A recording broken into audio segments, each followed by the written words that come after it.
norma. OS 020. Plantas de tratamiento de agua para consumo humano. 1. Objetivo. El objeto de la norma es, el de establecer criterios básicos de diseño para el desarrollo de proyectos de plantas de tratamiento de agua para consumo humano. 2. Alcance. La presente norma es de aplicación a nivel nacional. 3. Definiciones. Los términos empleados en esta norma tienen el significado que se expresa. 3. 1. Absorción, fijación y concentración selectiva de sólidos disueltos en el interior de un material sólido, por difusión. 3. 2. Absorción, fenómeno físico-químico que consiste en la fijación de sustancias gaseosas, líquidas o moléculas libres disueltas en la superficie de un sólido. 3. Afluente, agua que entra a una unidad de tratamiento, o inicia una etapa, o el total de un proceso de tratamiento. 3. 4. Agua potable, agua apta para el consumo humano. 3. 5. Algicida, compuesto químico utilizado para controlar las algas y prevenir cambios en el olor del agua, debido al crecimiento desmedido de ciertos tipos microscópicos de algas. 3. 6. Bolas de lodo, resultado final de la aglomeración de granos de arena y lodo en un lecho filtrante, como consecuencia de un lavado defectuoso o insuficiente. 3. 7. Caja de filtro, estructura dentro de la cual se emplaza la capa soporte y el medio filtrante, el sistema de drenaje, el sistema colector del agua de lavado, etc. 3. 8. Carga negativa o columna de agua negativa, pérdida de carga que ocurre cuando la pérdida de carga por colmatación de los filtros supera la presión hidrostática y crea un vacío parcial. 3. 9. Carrera de filtro, intervalo entre dos lavados consecutivos de un filtro, siempre que la filtración sea continua en dicho intervalo. Generalmente se expresa en horas. 3. 10. Clarificación por contacto, proceso en el que la floculación y la decantación, y a veces también la mezcla rápida, se realizan en conjunto, aprovechando los flóculos ya formados y el paso del agua a través de un manto de lodos. 3. 11. Coagulación, proceso mediante el cual se desestabiliza o anula la carga eléctrica de las partículas presentes en una suspensión, mediante la acción de una sustancia coagulante para su posterior aglomeración en el floculador. 3. 12. Colmatación del filtro, efecto producido por la acción de las partículas finas que llenan los intersticios del medio filtrante de un filtro o también por el crecimiento biológico que retarda el paso normal del agua. 3. 13. Efluente, agua que sale de un depósito o termina una etapa o el total de un proceso de tratamiento. 3. 14. Filtración es un proceso terminal que sirve para remover del agua los sólidos o materia coloidal más fina, que no alcanzó a ser removida en los procesos anteriores. 3. 15. Floculación, formación de partículas aglutinadas o flóculos. Proceso inmediato a la coagulación. 3. 16. Floculador, estructura diseñada para crear condiciones adecuadas para aglomerar las partículas desestabilizadas en la coagulación y obtener flóculos grandes y pesados que decanten con rapidez y que sean resistentes a los esfuerzos cortantes que se generan en el lecho filtrante. 3. 17. Flóculos, partículas desestabilizadas y aglomeradas por acción del coagulante. 3. 18. Levantamiento sanitario, evaluación de fuentes de contaminación existentes y potenciales, en términos de cantidad y calidad, del área de aporte de la cuenca aguas arriba del punto de captación. 3. 19. Medidor de pérdida de carga o columna de agua disponible, dispositivo de los filtros que indica la carga consumida o la columna de agua disponible durante la operación de los filtros. 3. 20. Mezcla rápida, mecanismo por el cual se debe obtener una distribución instantánea y uniforme del coagulante aplicado al agua. 3. 21. Pantallas, baffles o placas, paredes o muros que se instalan en un tanque de floculación o sedimentación para dirigir el sentido del flujo, evitar la formación de cortocircuitos hidráulicos y espacios muertos. 3. 22. Partículas discretas, partículas en suspensión que al sedimentar no cambian de forma, tamaño ni peso. 3. 23. Partículas floculentas, partículas en suspensión que al descender en la masa de agua, se adhieren o aglutinan entre sí y cambian de tamaño, forma y peso específico. 3. 24. Presedimentadores, unidad de sedimentación natural, sin aplicación de sustancias químicas, cuyo propósito es remover partículas de tamaño mayor a 1 nu. 3. 25. Sedimentación, proceso de remoción de partículas discretas por acción de la fuerza de gravedad. 3. 26. Tasa de aplicación superficial, caudal de agua aplicado por unidad de superficie. 3. 27. Tasa constante de filtración, condición de operación de un filtro en la que se obliga a este a operar a un mismo caudal a pesar de la reducción de la capacidad del filtro por efecto de la colmatación. 3,28 Tasa declinante de filtración. Condición de operación de un filtro en el que la velocidad de filtración decrece a medida que se colmata el filtro. 3,29 Tratamiento de agua. Remoción por métodos naturales o artificiales de todas las materias objetables presentes en el agua, para alcanzar las metas especificadas en las normas de calidad de agua para consumo humano. 3,30 Turbiedad de origen coloidal. Turbiedad medida en una muestra de agua luego de un período de 24 horas de sedimentación. 4. Disposiciones generales. 4.1 Objetivo del tratamiento. El objetivo del tratamiento es la remoción de los contaminantes físico-químicos y microbiológicos del agua de bebida hasta los límites establecidos en las normas nacionales de calidad de agua vigentes en el país. 4.2 Generalidades. 4 de febrero de 2001 Alcance. Esta norma establece las condiciones que se deben exigir en la elaboración de proyectos de plantas de tratamiento de agua potable de los sistemas de abastecimiento público. 4 de febrero de 2002 Requisitos. 4.2.2.1 Tratamiento. Deberán someterse a tratamiento las aguas destinadas al consumo humano que no cumplan con los requisitos del agua potable establecidos en las normas nacionales de calidad de agua vigentes en el país. En el tratamiento del agua no se podrá emplear sustancias capaces de producir un efluente con efectos adversos a la salud.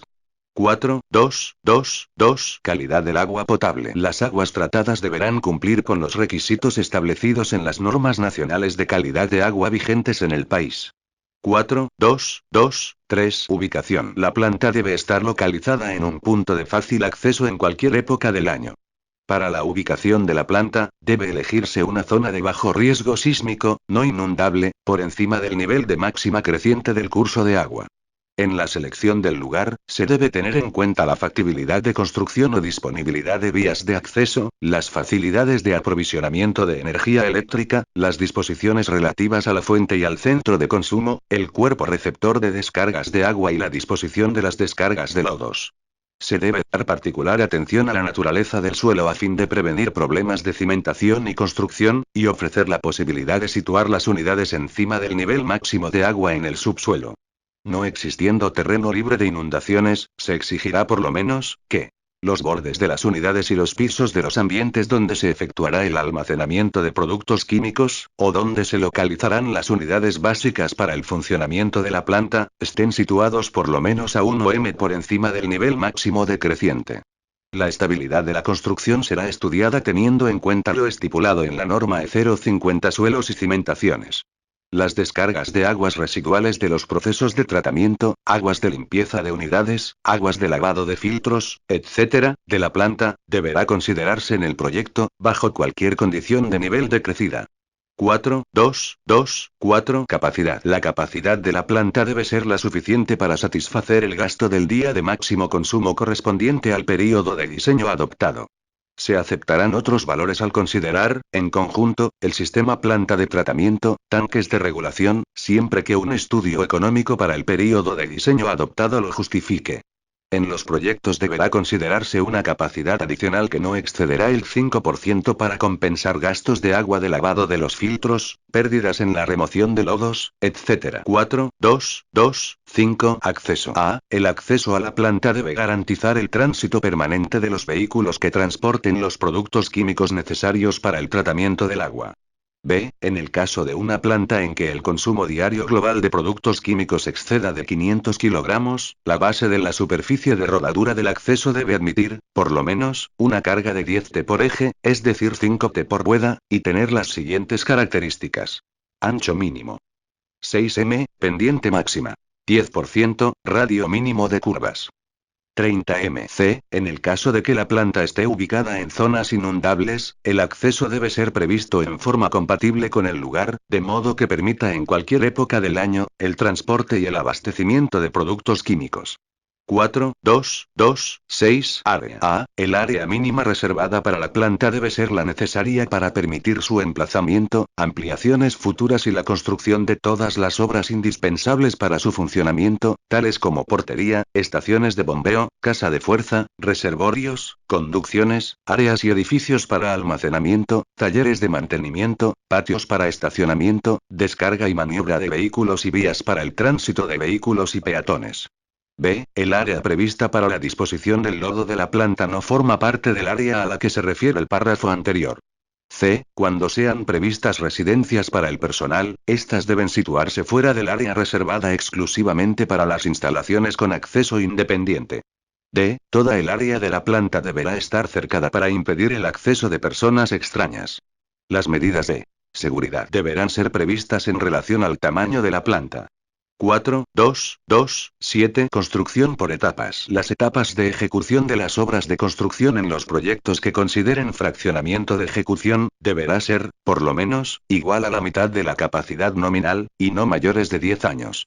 4 de febrero de 2003 Definición de los procesos de tratamiento. 4.2.3.1 Deberá efectuarse un levantamiento sanitario de la cuenca. 4.2.3.2 Para fines de esta norma, se debe considerar los siguientes tipos de aguas naturales para abastecimiento público.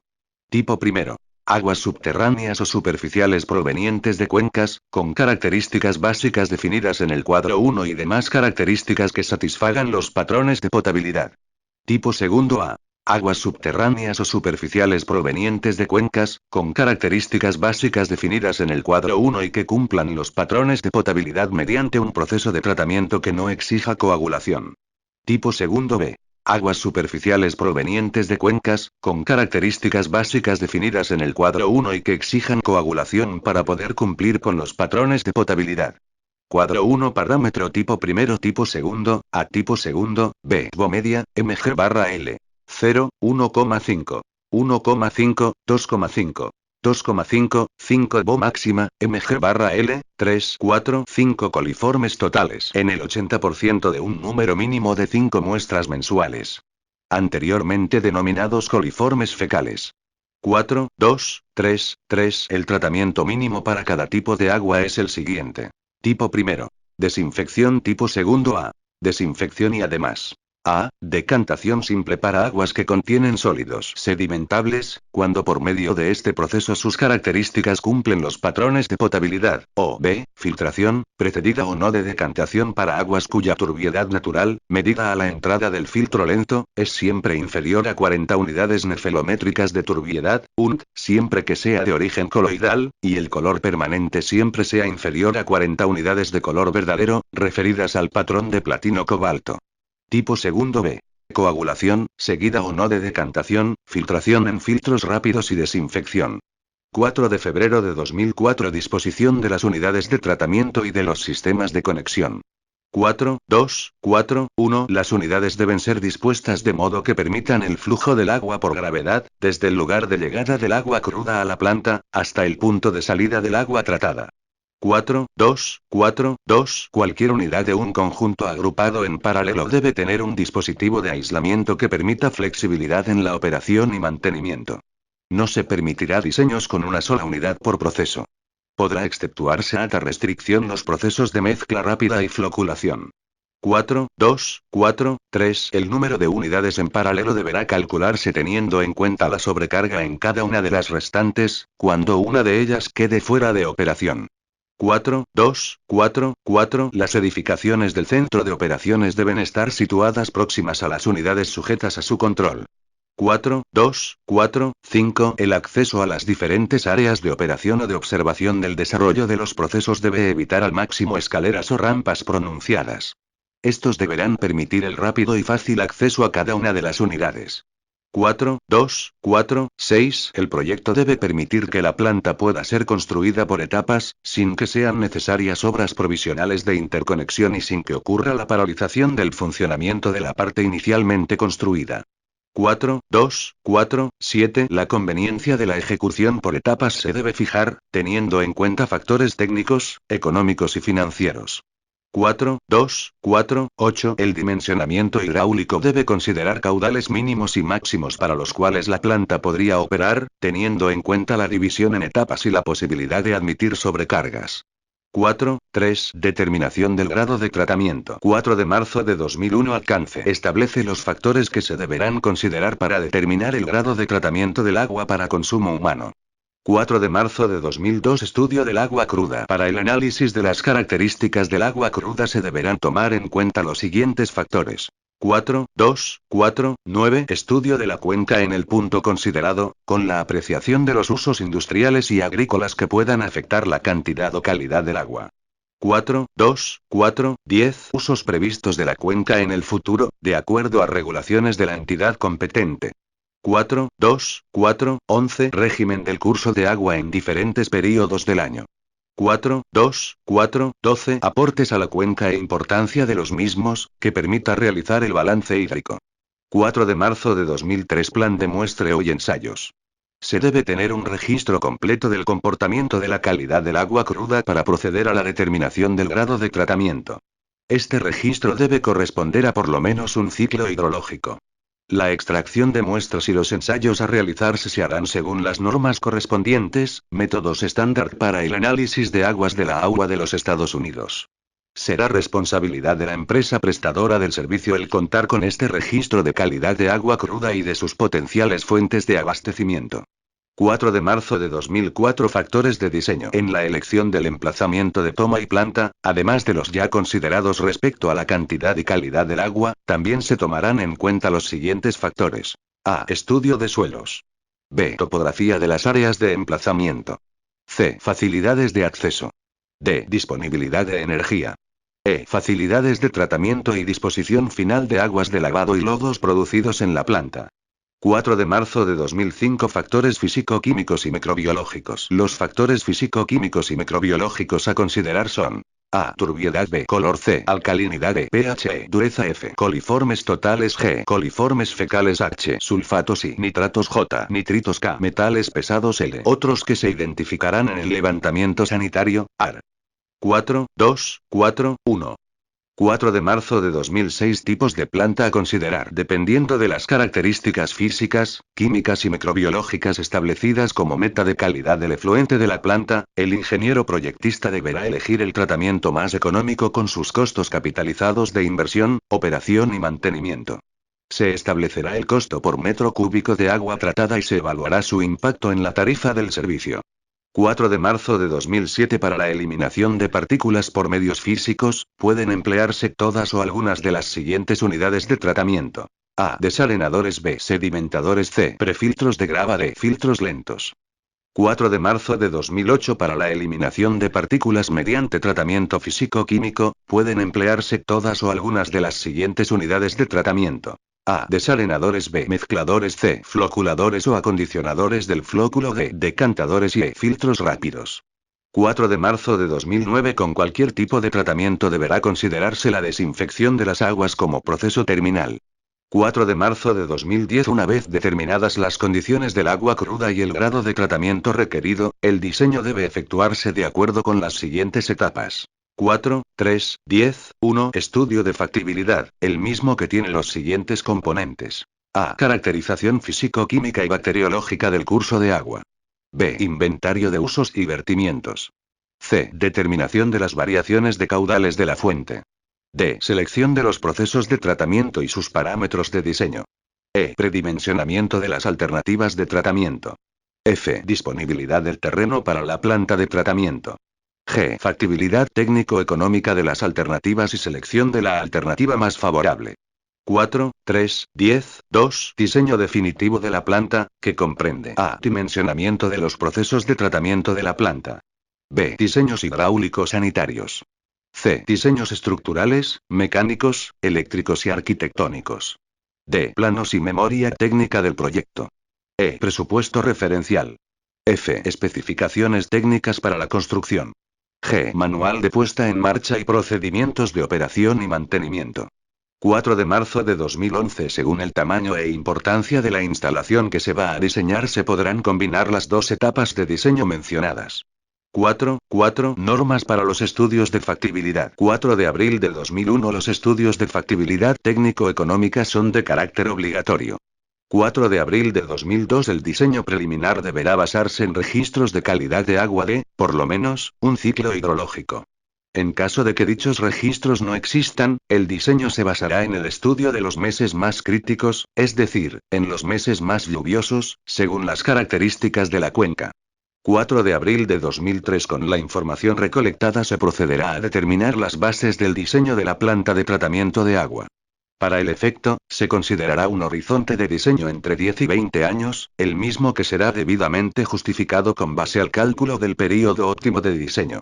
Las bases del diseño consisten en determinar para las condiciones actuales, futuras, final del período de diseño, e intermedias, cada 5 años, los valores de los siguientes parámetros. A. Población total y servida por el sistema. B. Caudales promedio y máximo diario.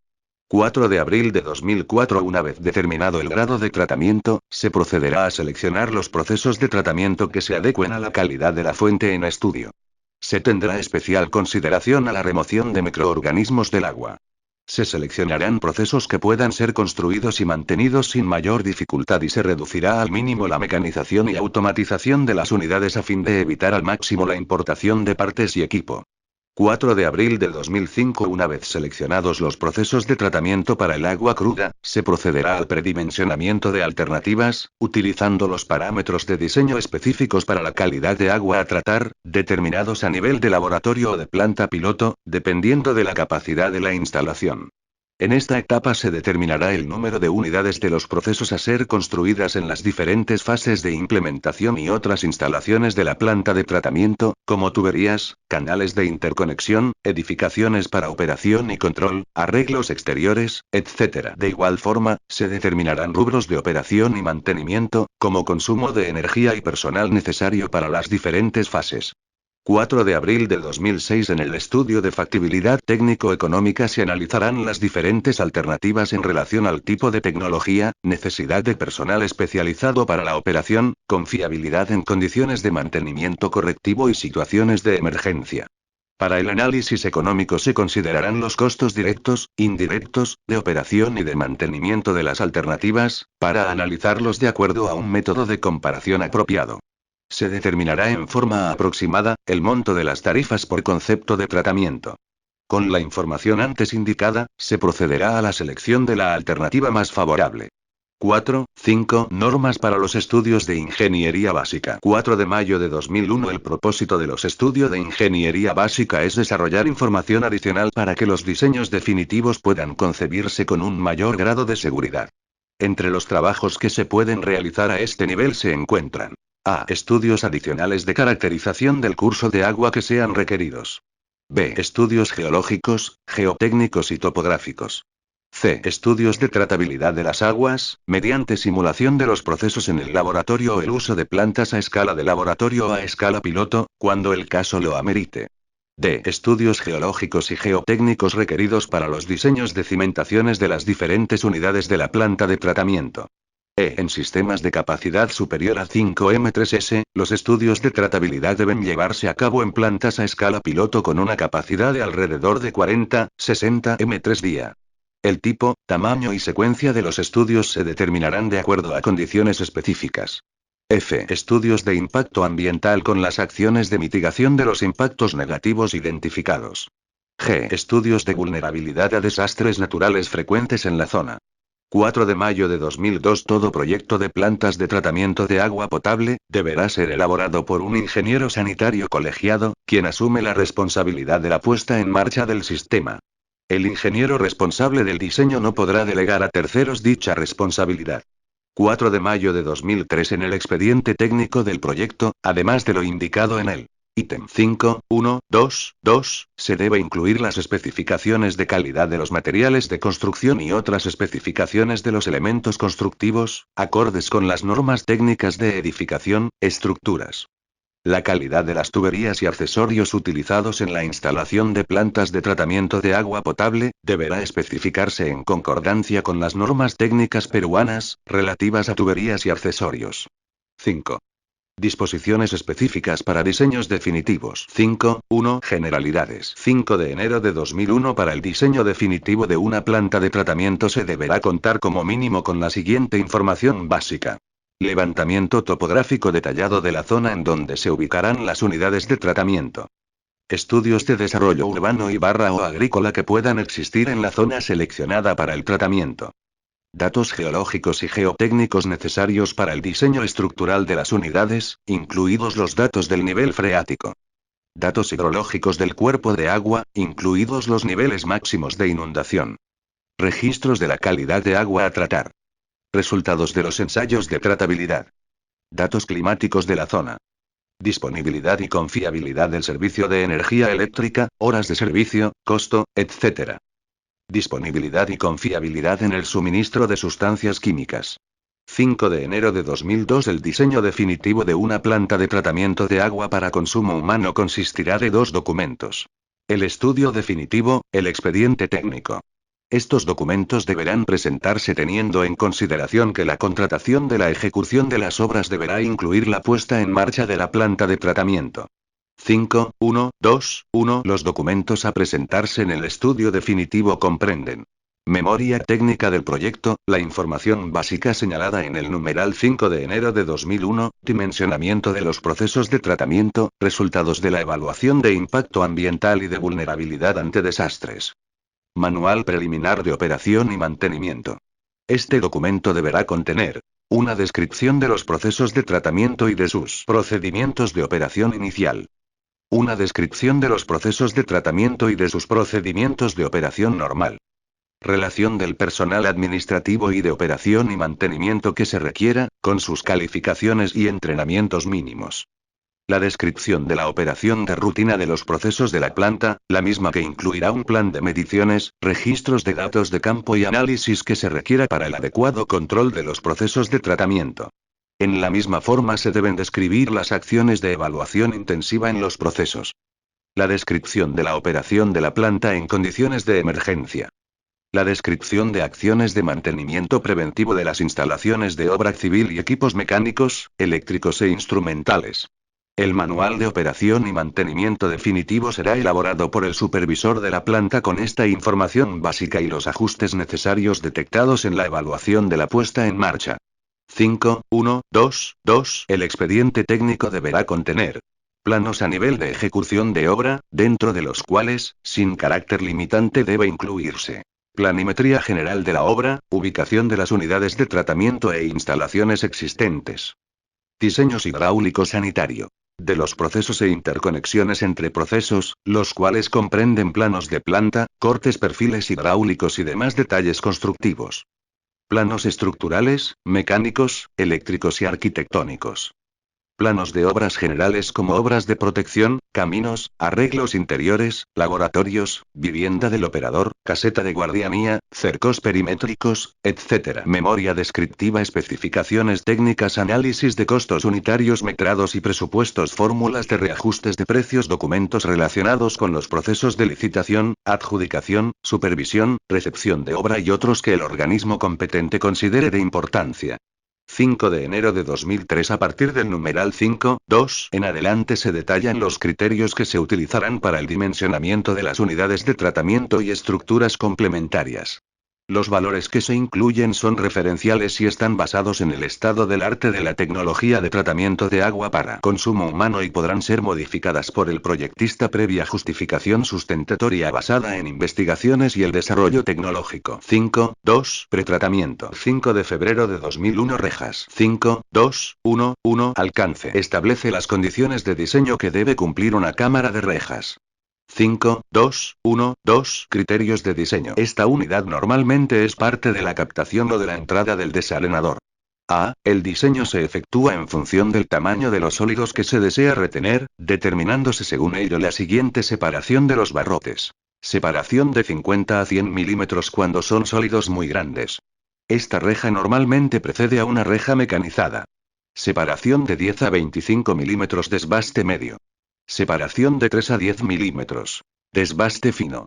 B. La limpieza de las rejas puede ser manual o mecánica, dependiendo del tamaño e importancia de la planta, o de la llegada intempestiva de material capaz de producir un atascamiento total en pocos minutos.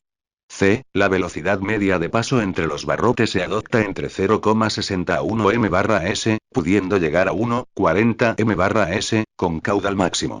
D. Las rejas de limpieza manual se colocan inclinadas a un ángulo de 45° a 60°. Se debe considerar una superficie horizontal con perforaciones en el extremo superior de la reja con la finalidad de escurrir el material extraído. E. Debe preverse los medios para retirar los sólidos extraídos y su adecuada disposición. 5 de febrero de 2002. Desalenadores. 5.2.2.1 Alcance. Establece las condiciones generales que deben cumplir los desalenadores. 5.2.2.2 Requisitos. 1. Remoción de partículas. A. Agua sin sedimentación posterior deberá eliminarse 75% de las partículas de 0,1 milímetros de diámetro y mayores. B. Aguas sometidas a sedimentación posterior deberá eliminarse 75% de la arena de diámetro mayor a 0,2 milímetros. Deberá proyectarse desalenadores cuando el agua a tratar acarree arenas. Estas unidades deberán diseñarse para permitir la remoción total de estas partículas. 2. Criterios de diseño. A. El período de retención deberá estar entre 5 y 10 minutos. B. La razón entre la velocidad horizontal del agua y la velocidad de sedimentación de las partículas deberá ser inferior a 20. C. La profundidad de los estanques deberá ser de 1,0 a 3,0 m. D. En el diseño se deberá considerar el volumen de material sedimentable que se deposita en el fondo. Los lodos podrán removerse según procedimientos manuales o mecánicos. E. Las tuberías de descarga de las partículas removidas deberán tener una pendiente mínima de 2%. F. La velocidad horizontal máxima en sistemas sin sedimentación posterior será de 0,17 m/s. Y para sistemas con sedimentación posterior será de 0,25 m/s. G. Deberá existir, como mínimo, 2 unidades. 5 de febrero de 2003 Presedimentadores 5, 2, 3, 1 Alcance establece las condiciones de diseño que debe reunir un presedimentador.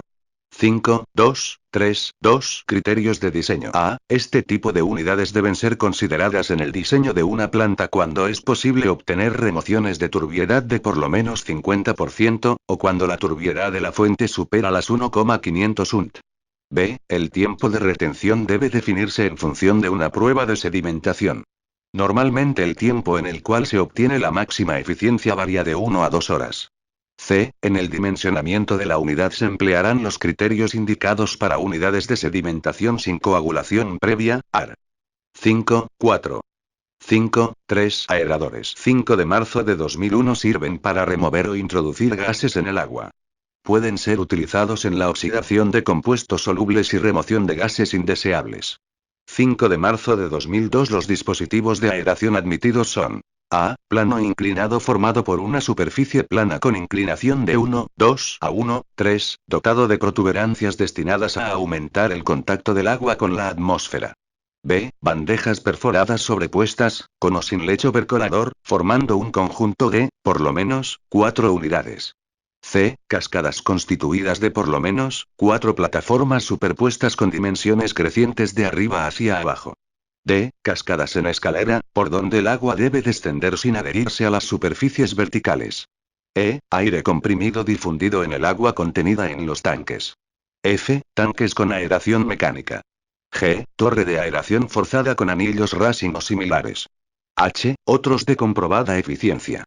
5 de marzo de 2003 La conveniencia de usar un determinado tipo de aerador y la tasa de diseño respectiva, preferentemente, deberán ser determinados mediante ensayos de laboratorio. 5, 3, 3, 1 Si no hay posibilidad de determinar tasas de aplicación mediante ensayos, los aeradores pueden ser dimensionados utilizando los siguientes parámetros.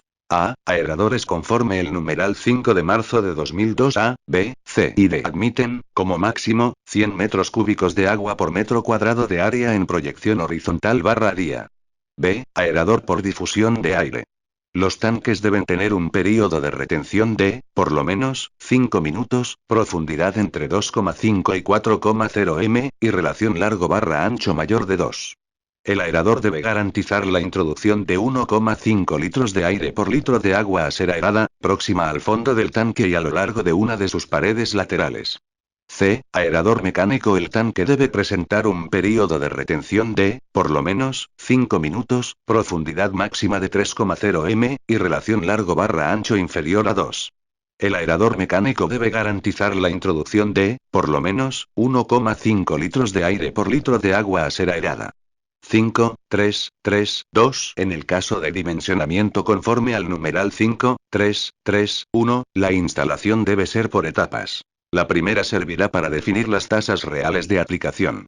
5 de marzo de 2004 Las tomas de aire para aeración en tanques con aire difundido no pueden ser hechas en lugares que presenten impurezas atmosféricas perjudiciales al proceso de tratamiento. Deben estar protegidas con filtros o tela metálica de acero inoxidable o de latón y el sistema mecánico para la producción de aire no puede ser del tipo que disipe el aceite en el aire a ser comprimido.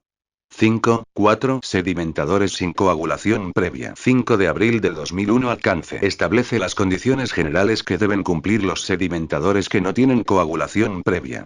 5 de abril de 2002. Criterios de diseño. A. Las partículas en suspensión de tamaño superior a 1 µm deben ser eliminadas en un porcentaje de 60%. Este rendimiento debe ser comprobado mediante ensayos de simulación del proceso. B. La turbiedad máxima del efluente debe ser de 50 UNT y preferiblemente de 20 UNT. C. La velocidad de sedimentación deberá definirse en el ensayo de simulación del proceso. D. El período de retención debe calcularse en el ensayo de simulación del proceso y deberá considerarse un valor mínimo de 2 horas.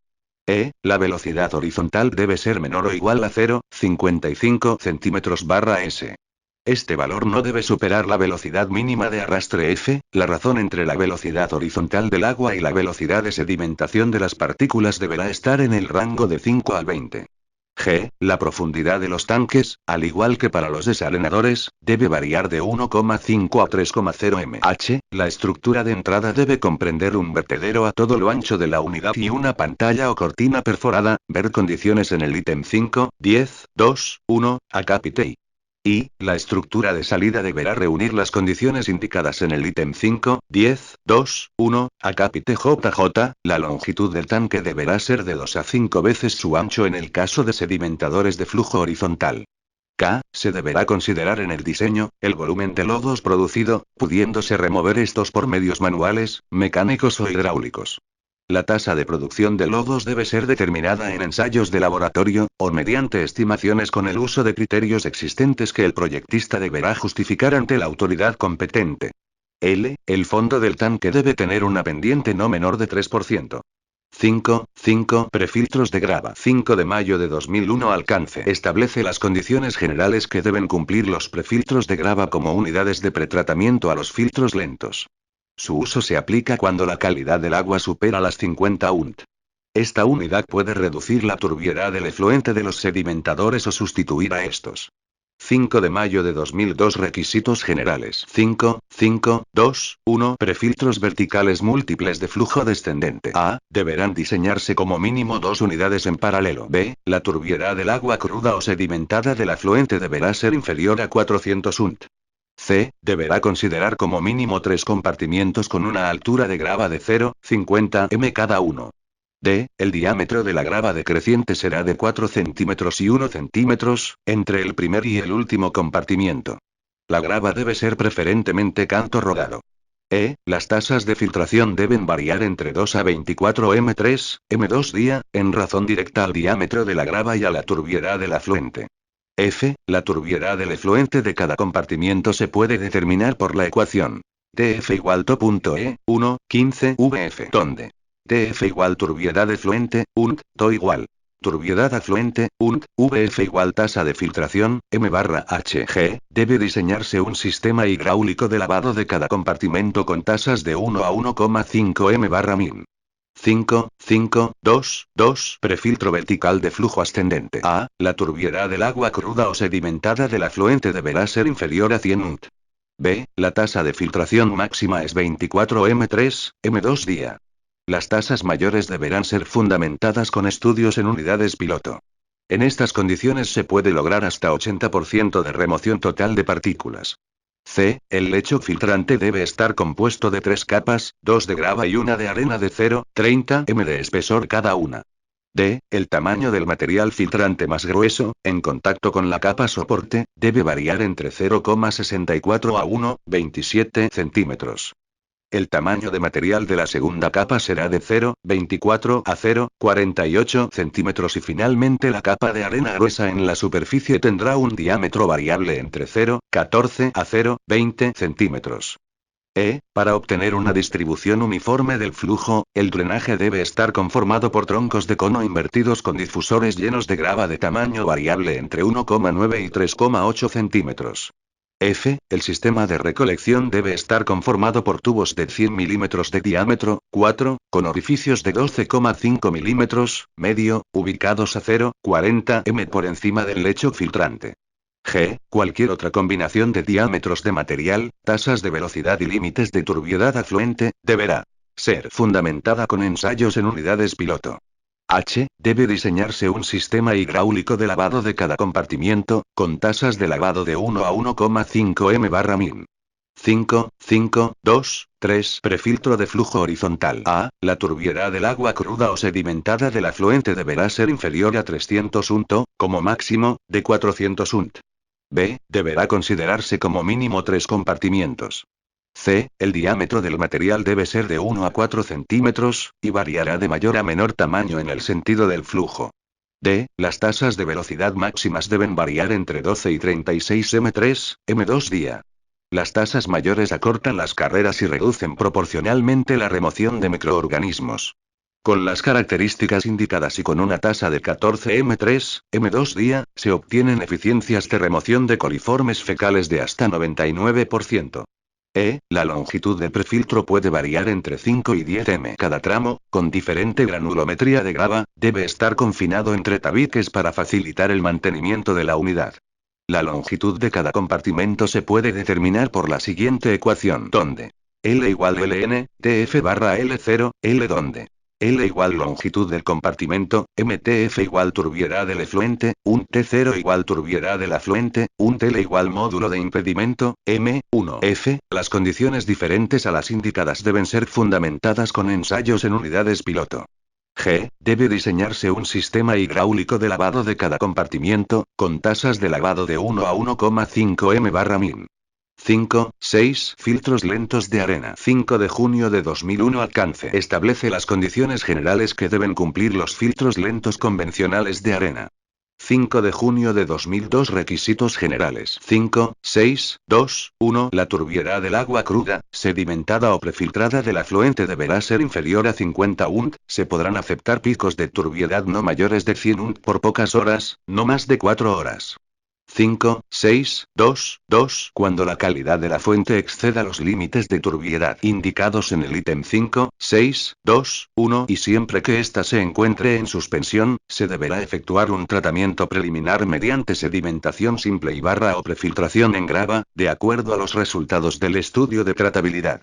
5.6.2.3 El valor máximo del color debe ser de 30 unidades de la escala de platino-cobalto. 5.6.2.4 El filtro lento debe proyectarse para operar las 24 horas en forma continua, para que pueda mantenerse eficiencia de remoción de microorganismos. La operación intermitente debilita al zooplancton responsable del mecanismo biológico debido a la falta de nutrientes para su alimentación. 5.6.2.5 La tasa de filtración debe estar comprendida entre 2 y 8 m3, m2 día. A. Cuando el único proceso considerado sea el filtro lento, se adoptarán velocidades de 2 a 3 m3, m2 día. B. Cuando las aguas procedan de lagunas, embalses o se esté considerando tratamiento preliminar, ítem 5.6.2.2, se podrán emplear tasas de hasta 5 a 8 m3, m2 día. El límite máximo solo se deberá admitir cuando se puedan garantizar excelentes condiciones de operación y mantenimiento. 5.6.2.6 Se debe tener un mínimo de 2 unidades, las que deberán estar interconectadas a través de la estructura de salida para que se pueda llenar en forma ascendente, después de cada operación de limpieza, raspado, por el filtro colindante en operación. 5.6.2.7 La estructura de entrada a la unidad debe considerar A. Instalaciones para medir y regular el caudal en forma sencilla, mediante vertedero triangular o rectangular, antecedido de una válvula, o con puerta, para regular el flujo de ingreso y un aliviadero para eliminar excesos. B. Un canal que distribuya equitativamente el caudal a todas las unidades. C. Con puertas o válvulas para aislar las unidades. 5.6.2.8 Lecho filtrante. A. La grava se colocará en 3 capas, la primera de 15 centímetros, con tamaños de 19 a 50 milímetros, seguida de 2 capas de 5 centímetros de espesor cada una, con tamaños de 9,5 milímetros a 19 milímetros y de 3 milímetros a 9,5 milímetros, respectivamente. No debe colocarse grava en zonas cercanas a las paredes o a las columnas. B. El espesor de la arena deberá ser de 80 a 100 centímetros. El valor mínimo considerado, después de raspados sucesivos durante la operación de limpieza, será de 50 centímetros. C. El tamaño efectivo de la arena debe estar entre 0,2 a 0,3 milímetros, y el coeficiente de uniformidad no mayor de 3. 5, 6, 2, 9. Caja de filtro. A. Los filtros podrán ser circulares o rectangulares y el área máxima deberá ser de 50 m2 cuando la limpieza se efectúe en forma manual. Las paredes verticales o inclinadas y el acabado en el tramo en el que se localiza el lecho filtrante, debe ser rugoso para evitar cortocircuitos. B. El sistema de drenaje, podrá ser B1, trenes formados por un colector principal y un número adecuado de ramales laterales. La pérdida de carga máxima en este sistema no deberá ser mayor que el 10% de la pérdida de carga en la arena, cuando ésta se encuentra con su altura mínima, 50 centímetros, y limpia. Este sistema es apropiado para unidades de sección circular. B2, canales formados por ladrillos colocados de canto y asentados con mortero, cubiertos encima con otros ladrillos colocados de plano, apoyados en su mayor superficie, y separados con ranuras de 2 centímetros, que drenan hacia un colector central. Con este tipo de drenaje se consigue una recolección uniforme del flujo en toda la sección y la pérdida de carga es prácticamente nula. Es apropiado para unidades de sección rectangular y cuadrada. 5, 6, 2, 10. La altura máxima de agua en la caja de filtro deberá ser de 0,80 a 1,0 m. 5, 6, 2, 11. La estructura de salida deberá estar conformada por A. Un vertedero de salida de agua filtrada, ubicado a 0,10 m por encima del nivel del lecho filtrante para evitar que la película biológica quede sin la protección de una capa de agua. Este vertedero descargará hacia una cámara de recepción de agua filtrada. B. Un aliviadero para controlar el nivel máximo en la caja del filtro. Este vertedero, además, indicará el término de la carrera de filtración y el momento de iniciar la operación de raspado. Los filtros lentos pueden operar con nivel variable sin menoscabo de su eficiencia. Este vertedero rebasará hacia una cámara de desagüe. C. Una regla graduada dentro de la caja del filtro, haciendo coincidir el cero de la regla con el nivel del vertedero de salida para controlar la pérdida de carga. A medida que el nivel se incrementa se podrá leer conjuntamente la pérdida de carga inicial y la pérdida de carga por colmatación. 5, 7. Coagulantes y sustancias químicas. 5 de julio de 2001. Alcance. Establece la determinación de la calidad y cantidad de coagulante requerida por el agua cruda, dosificación y almacenamiento. 5 de julio de 2002. Coagulantes empleados. 5, 7, 2, 1. Clase. El proyectista deberá sustentar ante la autoridad competente el coagulante a utilizar. A. Se determinará, para cada tipo de agua a tratar, mediante ensayos de laboratorio de pruebas de jarras. B. Se recomienda, en general, el uso de sales metálicas, especialmente compuestos de Al3+ o Fe3. 5, 7, 2, 2. Cantidad. La cantidad de coagulante a dosificar será determinada mediante ensayos de laboratorio con el agua a tratar. Se recomienda, como el método más eficaz, el sistema de simulación del proceso de coagulación, denominado prueba de jarras. Deberán determinarse las dosis máximas y mínimas a dosificar para dimensionar las instalaciones de dosificación, considerando los parámetros que optimicen el proceso, pH, alcalinidad, concentración, etc. Preferentemente, deberá elaborarse una correlación de dosis óptima versus turbiedad de agua cruda, la cual deberá incluirse en el manual de operación inicial. 5, 7, 2, 3. Polielectrolitos. Se acepta el uso de polielectrolitos, siempre que el polímero elegido esté aceptado para su uso en agua potable, de acuerdo a las normas de la entidad competente y ante la ausencia de estas, las normas internacionales. 5 de julio de 2003. Dosificación de coagulantes y otras sustancias químicas.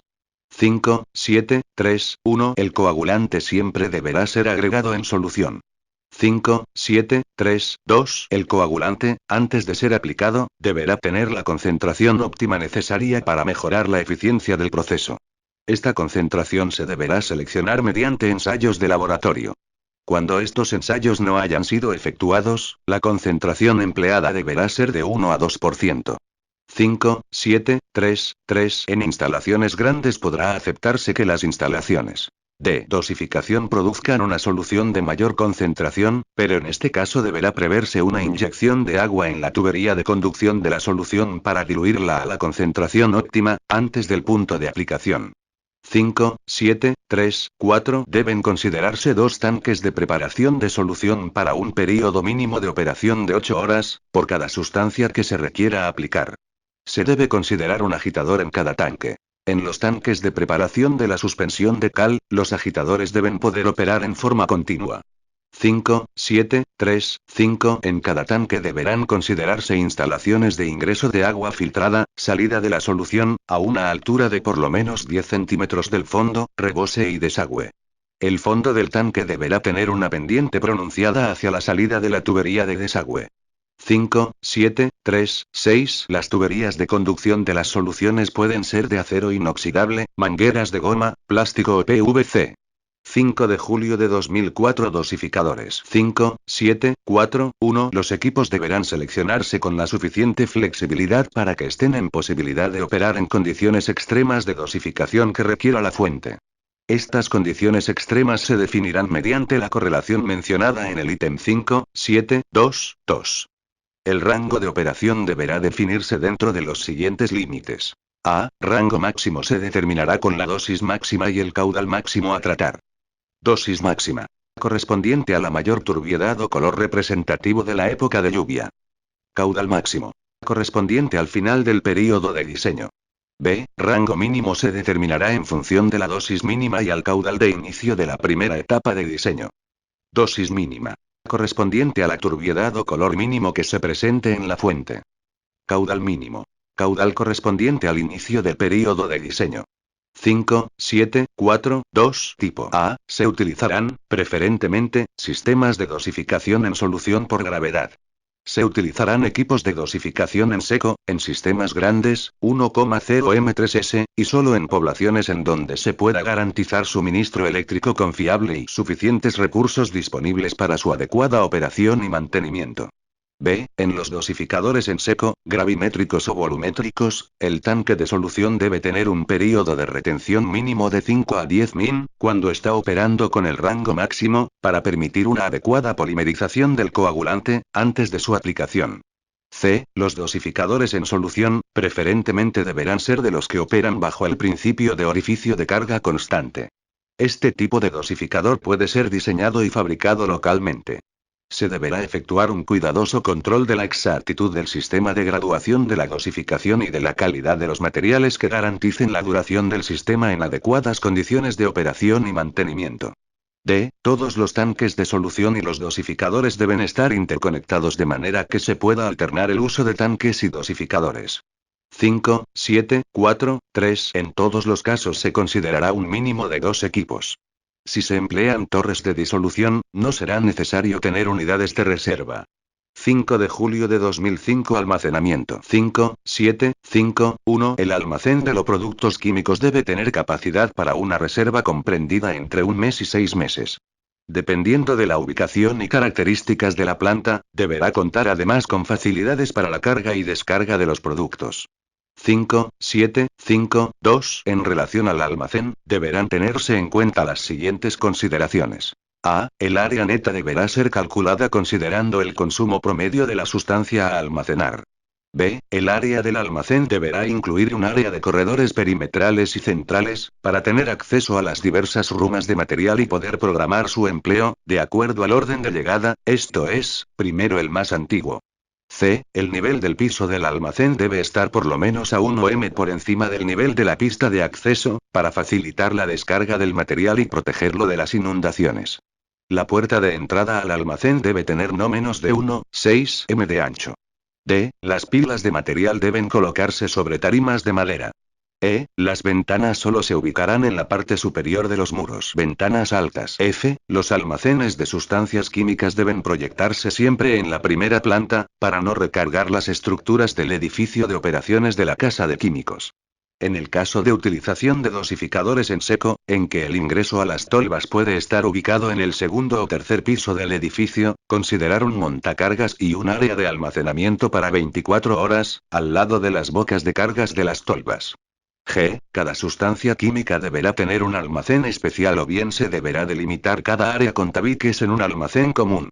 5, 8. Mezcla rápida. 5 de agosto de 2001. Alcance establece el tiempo, gradiente de velocidad de mezcla y forma de obtener una distribución uniforme y rápida del coagulante en toda la masa de agua.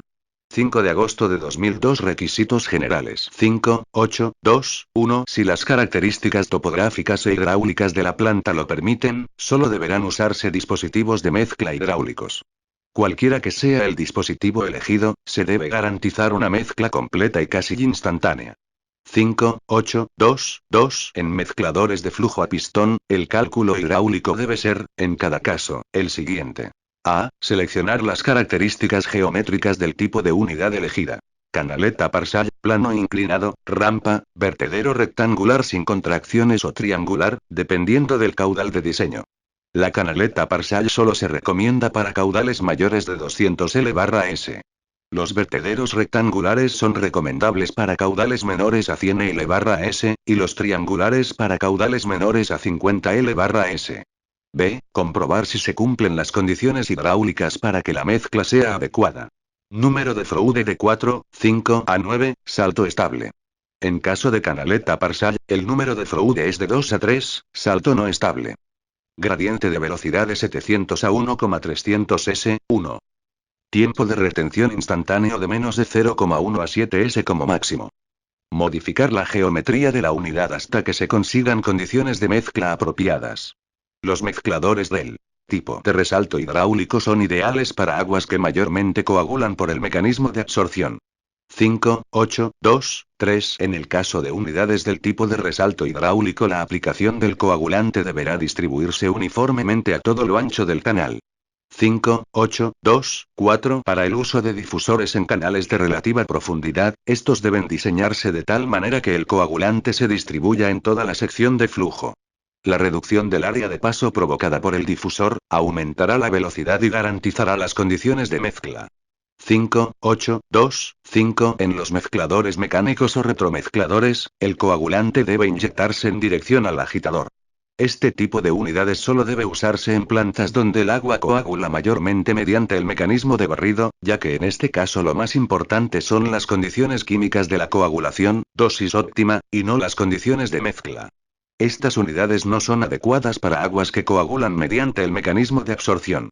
5, 8, 2, 6. En el diseño de los retromezcladores debe tenerse en cuenta relaciones específicas entre las dimensiones del tanque y el agitador para reducir la formación de espacios muertos y cortocircuitos hidráulicos. Asimismo, es necesario considerar baffles o pantallas para evitar la formación de vórtice. 5, 8, 2, 7. Los retromezcladores deberán tener un período de retención entre 30 y 45 segundos. 5, 8, 2, 8. Las unidades de mezcla deberán ubicarse lo más cerca posible de la entrada de la unidad de floculación. Deben evitarse los canales de interconexión largos. 5, 8, 2, 9. La estructura de interconexión entre la mezcla rápida y el floculador, canal, orificio, vertedero, etc., no debe producir un gradiente de velocidad mayor de 100 s1 ni menor que el del primer tramo del floculador.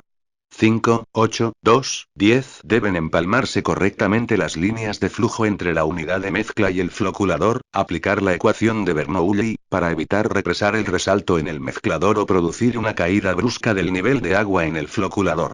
5, 8, 2, 11. En los casos en los que se requiera aplicar un polímero como ayudante de coagulación, la aplicación debe ser inmediatamente posterior a la aplicación del coagulante de sal metálica y en un punto en el que tenga una intensidad de agitación de 400 a 600 s1 para que se disperse sin que se rompan las cadenas poliméricas. 5, 8, 2, 12. El uso de cualquier otro dispositivo de mezcla deberá ser justificado, tomando en cuenta el mecanismo mediante el cual coagule el agua, absorción o barrido, y las condiciones de mezcla rápida. 5, 8, 2, 13. En el caso de que la fuente tenga estacionalmente ambos comportamientos, absorción y barrido, se diseñará la unidad para las condiciones más críticas, es decir, para las épocas de coagulación por absorción. 5, 9. Floculación. 5 de septiembre de 2001. Alcance. Establece las condiciones generales que deben cumplir los floculadores. 5 de septiembre de 2002. Requisitos generales. 5, 9, 2, 1. En sistemas de más de 50 L/s de capacidad, los parámetros óptimos de diseño de la unidad, gradiente de velocidad, G, y tiempo de retención, T, deberán seleccionarse mediante simulaciones del proceso en el equipo de prueba de jarras. 5, 9, 2, 2. Para cada tipo de agua deberá obtenerse la ecuación que relaciona los parámetros del proceso, que es de la forma Gn.T = K, donde N y K son específicos para cada fuente y sus variaciones. 5, 9, 2, 3. En sistemas de menos de 50 L/s de capacidad, se puede considerar un rango de gradientes de velocidad de 70 de 20 s, 1 y un tiempo de retención promedio de 20 minutos. 5, 9, 2, 4. Los gradientes de velocidad deberán disponerse en sentido decreciente, para acompañar el crecimiento y formación del flóculo. 5, 9, 2, 5. En todos los casos deberá diseñarse un sistema de desagüe que permita vaciar completamente la unidad. 5 de septiembre de 2003. Criterios para los floculadores hidráulicos de pantallas. A. Pueden ser de flujo horizontal o vertical. Las unidades de flujo horizontal son apropiadas para sistemas de menos de 50 L/s de capacidad. En sistemas por encima de este límite se deberá usar exclusivamente unidades de flujo vertical.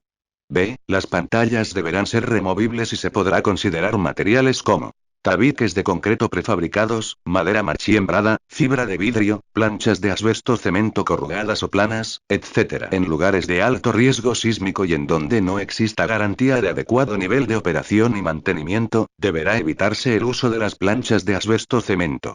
5, 9, 3, 1. Unidades de flujo horizontal. A. El ancho de las vueltas debe ser 1,5 veces el espacio entre pantallas. B. El coeficiente de pérdida de carga en las vueltas, K, debe ser igual a 2. C. El ancho de la unidad debe seleccionarse en función de que las pantallas en el último tramo se entrecrucen, por lo menos, en un tercio de su longitud. D. Se debe diseñar con tirantes de agua de 1 a 3 m, dependiendo del material de la pantalla. 5, 9, 3, 2. Unidades de flujo vertical. A. La velocidad en los orificios de paso debe ser 2/3 de la velocidad en los canales verticales. B. El gradiente de velocidad en los canales verticales debe ser de alrededor de 20 s, 1 c. La profundidad debe seleccionarse de tal forma que los tabiques del último tramo se entrecrucen, por lo menos, en un tercio de su altura. D. La profundidad de la unidad es de 3 a 5 m. Se recomienda adoptar la misma altura del decantador para obtener una sola cimentación corrida y reducir el costo de las estructuras. En la base de cada tabique que debe llegar hasta el fondo, se deberá dejar una abertura a todo lo ancho, equivalente al 5% del área horizontal de cada compartimiento. Esto evita la acumulación de lodos en el fondo y facilita el vaciado del tanque. Se recomienda que los orificios de paso ocupen todo el ancho del compartimiento para evitar la formación de espacios muertos y cortocircuitos hidráulicos. F. En todos los casos, el flujo debe ingresar y salir de la unidad mediante vertederos, para mantener constante el nivel de operación. 5 de septiembre de 2004. Criterios para los floculadores mecánicos. 5, 9, 4, 1. Esta alternativa solo se considerará en casos en que se garantice un buen nivel de operación y mantenimiento y suministro continuo de energía eléctrica. Asimismo se debe tomar en cuenta lo indicado en 4 de abril de 2004 y 4 de abril de 2006 de la presente norma. 5, 9, 4, 2. El tiempo de retención, T, deber ser aquel que resulte de la prueba de jarras incrementado en 25 a 50%, dependiendo del número de cámaras seleccionadas. Cuanto menos sea el número de compartimientos, mayor será este porcentaje. 5, 9, 4, 3. Deberá haber un mínimo de 4 cámaras en serie separadas por tabiques y con el ingreso de agua a todo lo ancho de la unidad. 5, 9, 4, 4. Las aberturas de paso de una cámara a otra deben disponerse alternadamente, una arriba y otra abajo y a todo lo ancho de la cámara para evitar la formación de espacios muertos y cortocircuitos hidráulicos.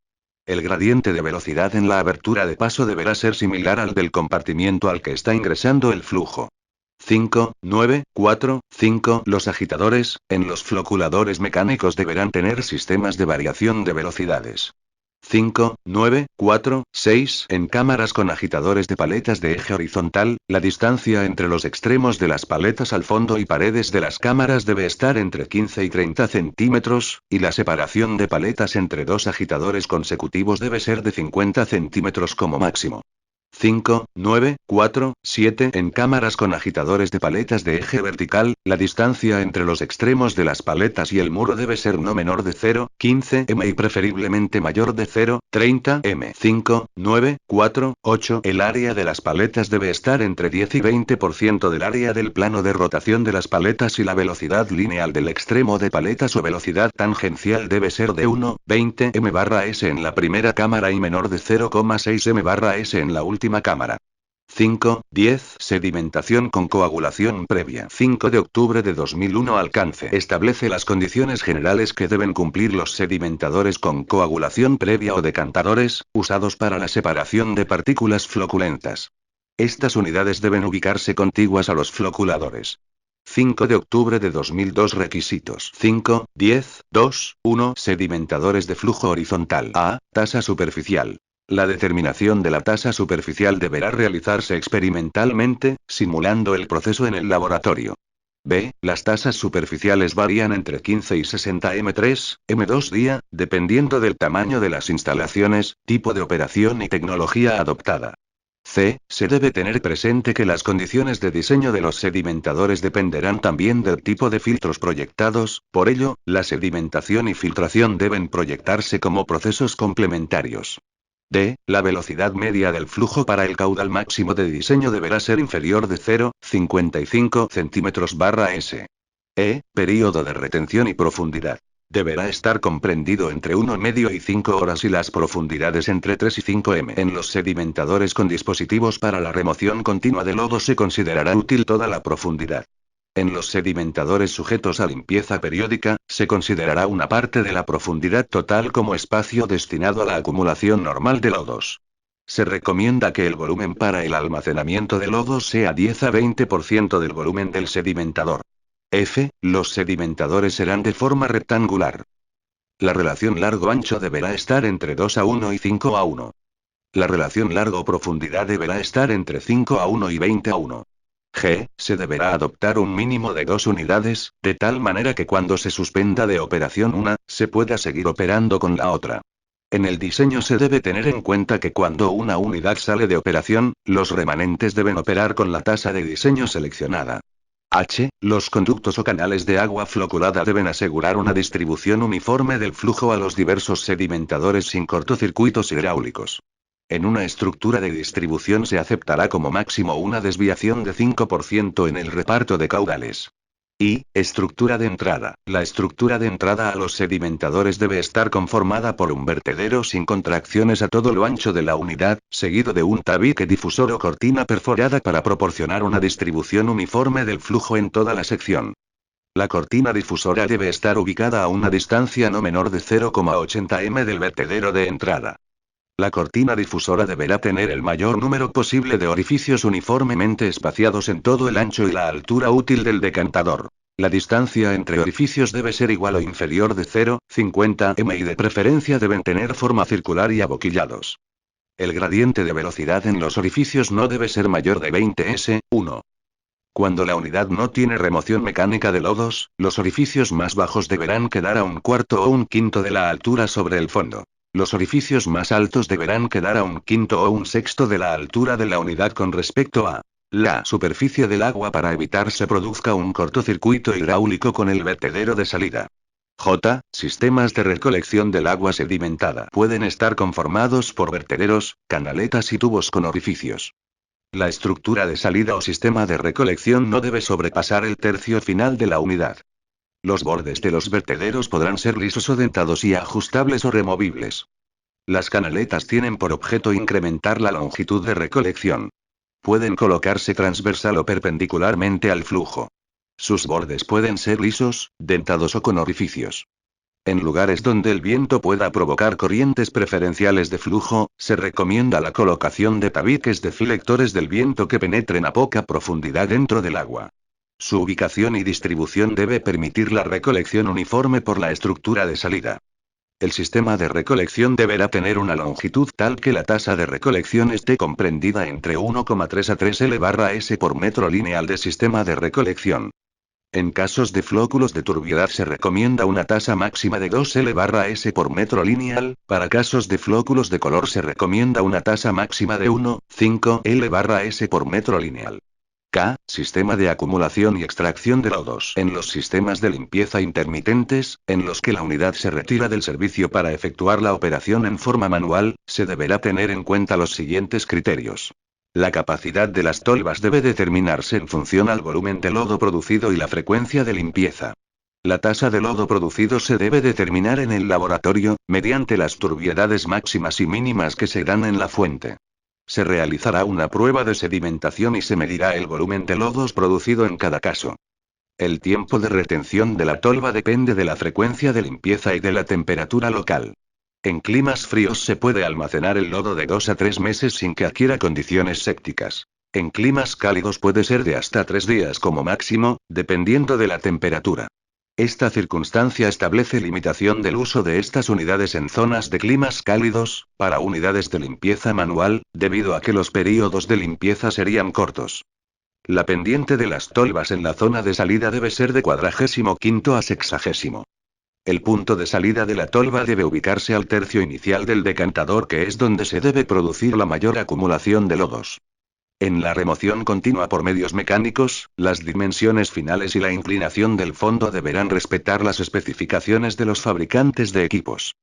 Debe incluirse un dispositivo de lavado con agua a presión. Los chorros deben atravesar el decantador en su menor dimensión.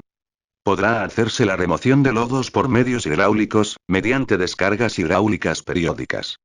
La pérdida de agua por fangos no deberá ser superior a 1% del agua tratada.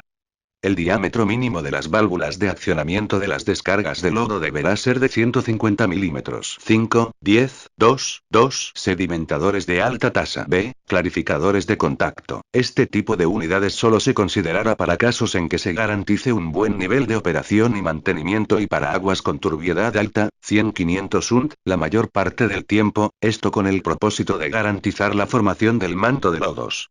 Asimismo se deberá tener en cuenta lo indicado en 4 de abril de 2004 y 4 de abril del 2006 de la presente norma. Se adoptarán tasas superficiales entre 60 y 120 m3, m2 día, las que corresponden a velocidades entre 4 y 8 cm/min. El período de retención deberá ser de 1 a 2 horas. La forma de estas unidades es cuadrada, rectangular o circular. En la entrada deberán colocarse elementos que permitan producir un ascenso uniforme del flujo y evitar chorros que puedan atravesar el manto de lodos y crear turbulencias. La recolección del flujo de agua decantada deberá ser uniforme. Esto se puede conseguir mediante canales perimetrales o centrales, redes de canaletas, con bordes lisos o dentados, tuberías perforadas, orificios, etc. La remoción de lodo se podrá hacer de forma manual o automática. La unidad debe tener concentradores de lodos donde se ubicará la tubería de descarga. La pérdida de agua por fangos no debe ser superior de 2% del agua tratada. C. Sedimentadores de placas o tubulares. Tasa superficial. La tasa de aplicación a los decantadores se determinará en función de la velocidad de sedimentación de las partículas que deben ser removidas, según la relación Vs igual Q barra Fa, donde Vs igual velocidad de sedimentación en m barra SQ igual caudal que pasa para la unidad en M3SA igual área superficial útil de la zona de decantación en M2. F igual factor de área, adimensional. El factor de área para unidades de flujo ascendente está determinado por la expresión F igual Senc más L cosc, barra S donde Q igual ángulo de inclinación de las placas o tubos en grados. L igual longitud relativa del módulo, mayor o igual a 12, adimensional, L igual L barra E o L igual L barra D. L igual largo del elemento tubular o de placa, nm. D igual diámetro interno de los elementos tubulares, nm. E igual espaciamiento normal entre placas paralelas sucesivas, nms. Igual. Factor de eficiencia, 1,0. Para placas planas paralelas, 4, 3 para tubos circulares y 11, 8 para tubos cuadrados, adimensional. La velocidad de sedimentación debe ser determinada mediante ensayos de laboratorio con el criterio que el efluente producido no tenga más de 2 UNT. La velocidad longitudinal máxima del flujo se calculará por Do igual, nr barra 8, medio Vs. Donde nr, número de Reynolds. El nr entre placas tendrá un valor máximo de 500. La unidad puede tener forma rectangular o cuadrada. Los módulos de sedimentación deberán ser de materiales que resistan largo tiempo bajo el agua y de bajo costo unitario. Los módulos de placas podrán ser de asbesto, cemento, plástico o tela de polietileno. En lugares de alto riesgo sísmico y donde no exista garantía de un adecuado nivel de operación y mantenimiento, deberá evitarse el uso de planchas de asbesto cemento. Las placas de asbesto cemento pueden usarse en su dimensión de 2,44 m de ancho por 1,22 de alto. Se podrá emplear espesores de 6 y 8 milímetros, siempre y cuando hayan sido fabricados con fibra de asbesto larga. En este caso, se debe considerar un apoyo central, además de los laterales. Las placas de asbesto están expuestas a la corrosión en todos los casos en que el cemento Portland es atacado y, en términos generales, cuando en el agua. Y, el pH es menor de 6. Y, el contenido de codos libre es mayor de 3,5 mg/L. Y, el contenido de sulfato como SO4, es mayor de 1500 mg/L. La intensidad de la corrosión depende de cuánto se excedan estos límites, de la temperatura y de la presencia de otros iones. En estos casos deberá usarse otro material o se deberá proteger con una resina epóxica. Deberá darse preferencia al empleo de placas planas paralelas, con las que se consigue mayor longitud relativa y, por lo tanto, mayor eficiencia.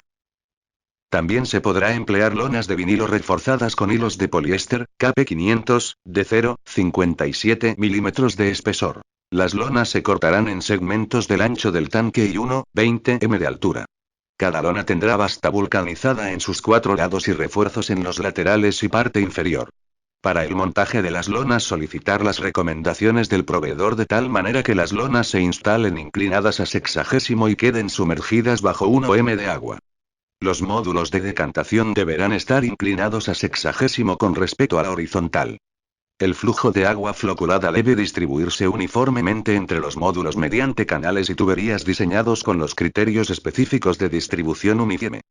La entrada de agua a los elementos tubulares o de placas inclinadas debe hacerse mediante orificios en canales longitudinales para asegurar una distribución uniforme del agua en toda el área superficial del decantador.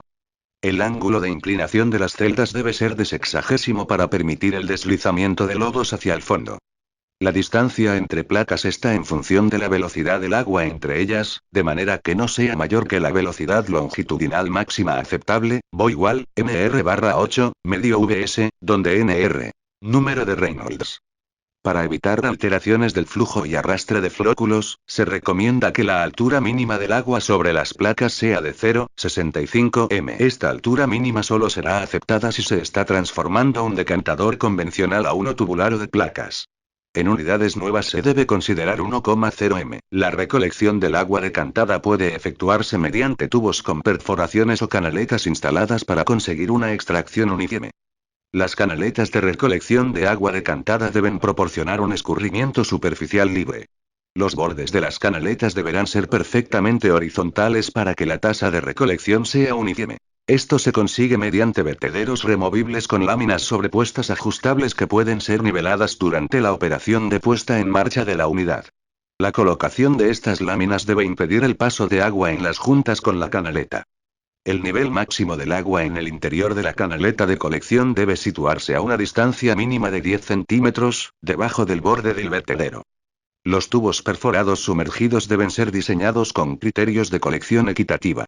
Los orificios deben ubicarse en la parte superior de los tubos con una carga mínima de 10 centímetros. Los tubos deberán ser removibles para que puedan ser nivelados y extraídos con facilidad. El rango de las tasas de recolección varía entre 1,3 y 3,0 L/sm. El criterio para seleccionar la tasa adecuada se basa en la calidad del flóculo. Para flóculos livianos, de color, y pequeños se recomienda el límite inferior del rango.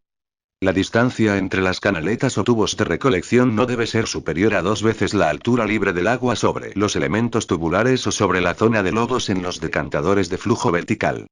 La remoción de los lodos decantados deberá efectuarse en forma hidráulica. Esto exige que el fondo del decantador sea inclinado con un ángulo superior a 50, para formar un pozo en forma de tronco de pirámide o de cono invertido, en cuyo extremo inferior debe situarse una abertura de descarga. En unidades de más de 5 m de longitud deberán considerarse varias tolvas unidas por un colector diseñado con criterios de colección equitativa. Las válvulas de descarga deben situarse en lugares de fácil acceso para su mantenimiento. La descarga, cuando es automática, debe tener un dispositivo que permita ajustar su tiempo de funcionamiento a las exigencias operacionales. Las tuberías para descarga de lodo deben ser diseñadas como múltiples de colección uniforme, con tolvas separadas. El diámetro, D, de los orificios de descarga se debe calcular con la siguiente expresión. D igual X, donde X. Separación entre orificios de salida en M, depende del número de tolvas y de las dimensiones de las mismas. H. Carga hidráulica en m. K. Velocidad de arrastre de lodo. La velocidad mínima de arrastre en los puntos más alejados debe ser del orden de 1 a 3 cm/s. El diámetro del colector de lodos, D, se determina mediante la siguiente expresión. D igual dRn donde R. Relación de velocidades entre el colector y los orificios de descarga para obtener colección uniforme. N. Número de orificios o de tolvas. Debe preverse el destino final de los lodos, teniendo en cuenta disposiciones legales y aspectos económicos. Eficiencia a turbiedad del agua clarificada deberá ser menor o igual a 2 unt. 5, 11. Filtración rápida. 5 de noviembre de 2001. Alcance establece las condiciones generales que deben cumplir los filtros rápidos. 5 de noviembre de 2002. Requisitos. 5, 11, 2, 1. Número de unidades. El número de unidades de filtración se determinará mediante un estudio económico o condiciones especiales del proyecto. El número mínimo será de 2 unidades. 5, 11, 2, 2. Dimensiones de las unidades filtrantes.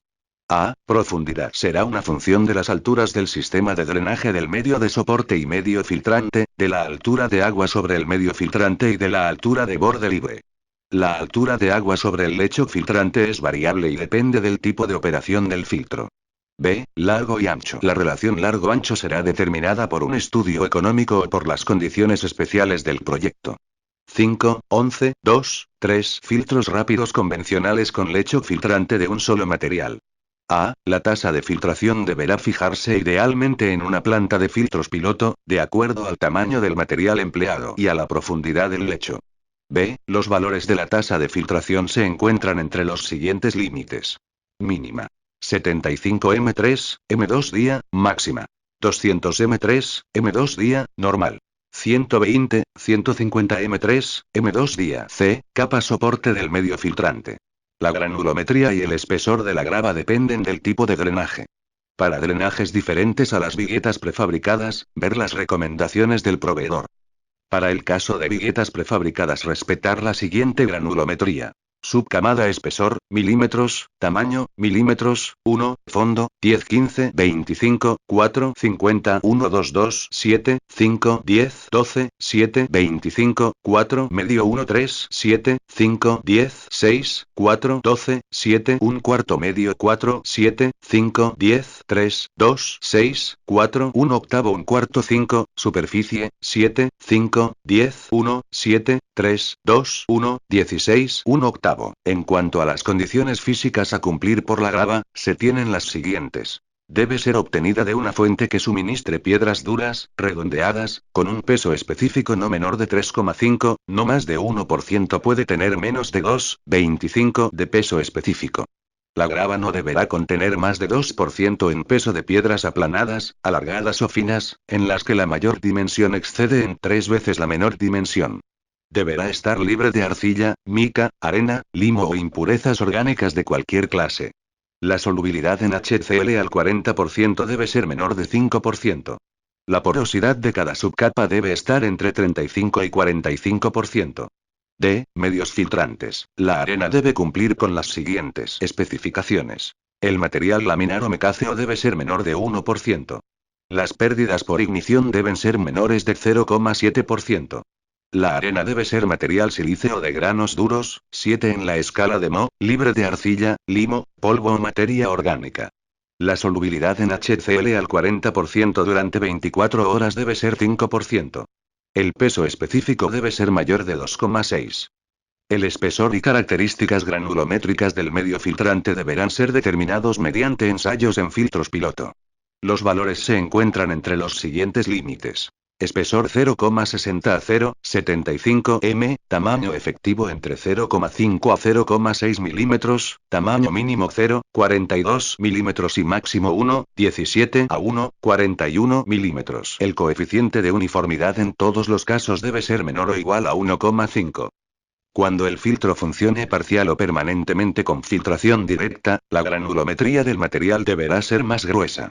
El tamaño efectivo del material podrá ser de 0,7 milímetros, el tamaño mínimo de 0,5 a 0,6 milímetros, y el tamaño máximo de 1,68 a 2,0 milímetros y el espesor de 0,8 a 1,0 m. La antracita deberá reunir las siguientes condiciones. Dureza mayor de 3 en la escala de Mohs. Peso específico mayor de 1,55. Contenido de carbón libre mayor del 85% en peso. La solubilidad en HCl al 40% en 24 horas debe ser menor de 2%. En una solución al 1% de NaO no debe perderse más de 2% del material. Otros medios filtrantes. Podrán usarse otros medios filtrantes, siempre que se justifique con estudios experimentales. 5, 11, 2, 4 filtros rápidos con lechos mixtos y múltiples. A. Tasa de filtración. Deberá fijarse de acuerdo al tamaño del material empleado y profundidad del lecho, preferentemente mediante ensayos en filtros piloto. Estos valores se encuentran entre los siguientes límites. Mínima. 180 M3, M2 día 1, máxima. 300 M3, M2 día 2, normal. 200, 240 M3, M2 día 3. 1. Material fino y bajo nivel de operación y mantenimiento. 2. Material grueso y condiciones excepcionales de operación y mantenimiento. 3. Material grueso y condiciones normales de operación y mantenimiento. B. Capa soporte del medio filtrante. Depende del tipo de drenaje empleado y deberá cumplir las especificaciones indicadas en 5, 11, 2, 3.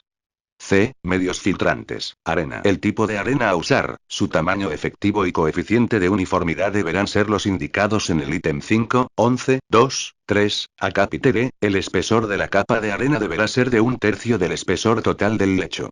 Antracita. Las características físicas del material deberán ser las indicadas en el ítem 5, 11, 2, 3, a capítulo. La granulometría deberá seleccionarse de acuerdo al tamaño efectivo de la arena, de tal forma que no se produzca un grado de intermezcla mayor de 3. Para que esto se cumpla, el tamaño correspondiente al D90 de la antracita debe ser el triple del tamaño efectivo de la arena. El espesor deberá ser 2/3 de la altura total del lecho filtrante, puede variar entre 0,50 y 1,0 m. Las características físicas deberán ser determinadas, preferentemente, en ensayos en filtros piloto. Los rangos usuales se encuentran entre los siguientes valores. Espesor mínimo de 0,45 m, tamaño efectivo de 0,75 a 0,9 milímetros, tamaño mínimo de 0,59 milímetros, tamaño máximo 2,38 milímetros y coeficiente de uniformidad menor o igual a 1,5. Otros medios filtrantes. Podrán usarse otros medios filtrantes, siempre que se justifiquen mediante estudios en filtros piloto. D. Sistema de lavado. El lavado se podrá realizar con agua filtrada, o con aquella que cumpla las condiciones físicas, químicas y bacteriológicas del agua potable. Se aceptarán los siguientes sistemas. Con flujo ascendente solo o retrolavado con agua. Retrolavado y lavado superficial. Retrolavado y lavado con aire. La cantidad de agua usada en el lavado no deberá sobrepasar el 3,5% del agua filtrada producida. La expansión del lecho filtrante cuando solo se lava con agua, deberá encontrarse entre los siguientes límites. Mínima. 10%, solo para el material más grueso. Máxima. 50% promedio. 25 a 30%, tasa de lavado solo con flujo ascendente. Tasa de retrolavado. 0,6 a 1,2 m/min con retrolavado y lavado superficial.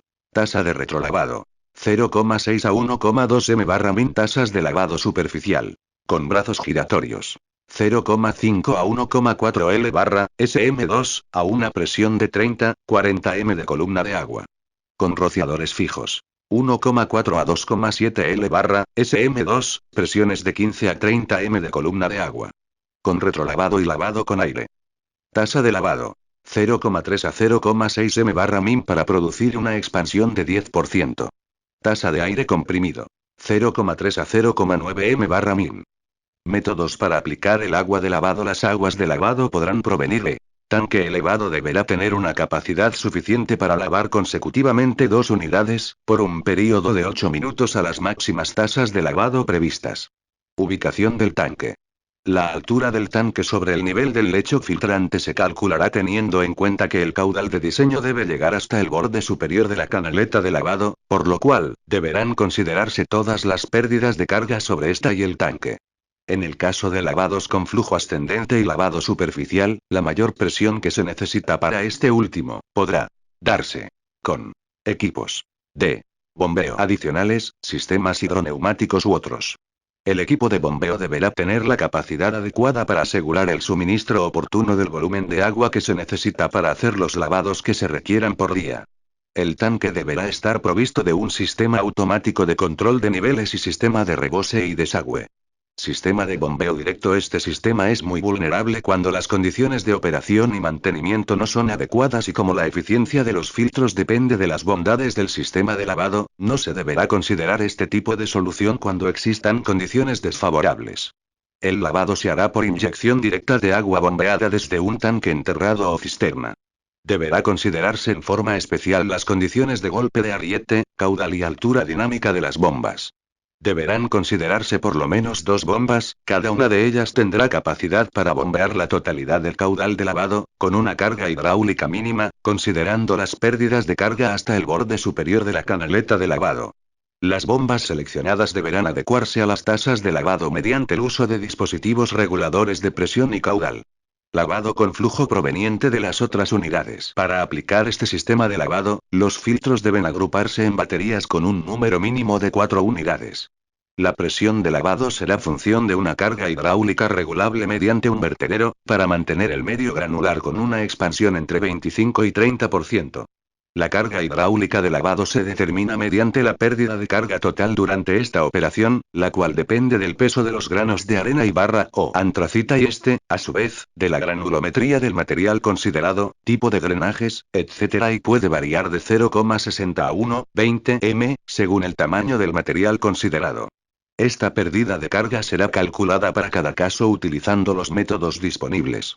La sección de cada filtro debe ser tal, que al pasar por esta el caudal de diseño de la batería, se produzca la velocidad de lavado requerida para la expansión del medio filtrante. El número de filtros depende de la relación entre la tasa de filtración, VF, y la velocidad de lavado, VL. Es necesario que todos los filtros estén interconectados, ya sea mediante un canal lateral o a través del falso fondo. Sistemas de recolección del agua de lavado. En el sistema de canal principal y canaletas laterales deberán cumplirse las siguientes condiciones. La distancia entre los bordes de 2 canaletas contiguas no debe exceder de 2,1 m. La distancia máxima del desplazamiento del agua no deberá exceder de 1,05 m. En unidades pequeñas en la que no se superen las condiciones anteriores, pueden omitirse las canaletas laterales. El fondo de las canaletas deberá estar, por lo menos, 5 a 10 centímetros sobre el lecho filtrante expandido en su elevación máxima. Capacidad de descarga de las canaletas deberá calcularse para la velocidad máxima del lavado previsto, considerando 30% de sobrecarga. Nivel de carga en las canaletas. El borde libre mínimo en la canaleta debe ser de 0,10 m. Dependiendo del tamaño de la planta, podrá justificarse un sistema de recuperación de agua de lavado. Sistema de drenaje. Diseño deberá recoger el agua filtrada y distribuir el agua de lavado en la forma más uniforme posible. Para ello es necesario que el agua ingrese a todo lo ancho del filtro, no se permitirá el ingreso concentrado en un punto, ya que favorece diferencias extremas en la distribución, y por tanto, en la expansión del lecho filtrante.